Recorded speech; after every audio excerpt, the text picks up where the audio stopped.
கஷ்டம். போலீஸ்ல ரொம்ப கஷ்டம். நாங்க எங்களை மாதிரி அதிகாரிகள், நேர்மையான அதிகாரிகள் எப்படி வேலை செய்ய முடியும்? நாங்க எங்களை நேத்து எஸ்பி மயிலாடுதுறை என்ன ரூம்ல கூப்பிட்டு பேசுறாரு.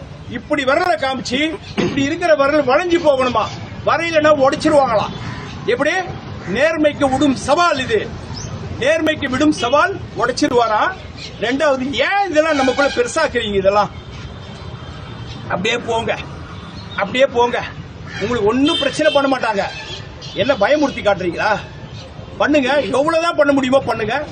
ஆனா இந்த கருப்பாடுகள், அந்த ஆய்வாளர் பாலச்சந்திரன் ஒருத்தர் இருக்கிறார், மணல் கொள்ளை, புரோவிஷன் டிரான்ஸ்போர்ட் அஃபெண்டர்ஸ் கிட்ட எல்லாம் பணத்தை பறிக்கிறாரு.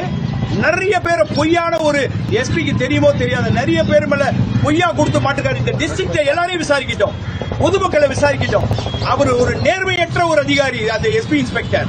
அவர் தவறான தகவலை எஸ்பிக்கு சொல்றாரு.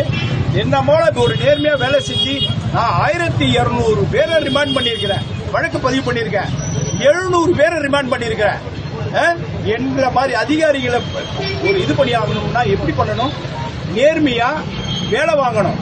வேலை வாங்கறத விட்டுட்டு எங்களை பனிஷ் பண்றீங்க. ஒரு தவறான ஒரு போடாதீங்க பிரச்சனை சொல்றீங்க. அப்போ உங்களுக்கு இந்த நியூஸ் எப்படி வந்தாலும் சரி, அது தவறா?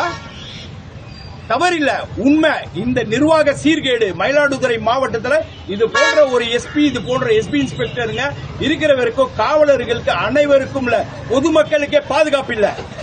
பொதுமக்களுக்கே பாதுகாப்பு இல்ல. இந்த 2 அதிகாரிகள் உடனடியாக மாற்றப்படணும். நான் சஸ்பெண்ட் ஆனாலும் பரவாயில்ல, மக்கள் விழிப்புணர்வோடு இருக்கணும்.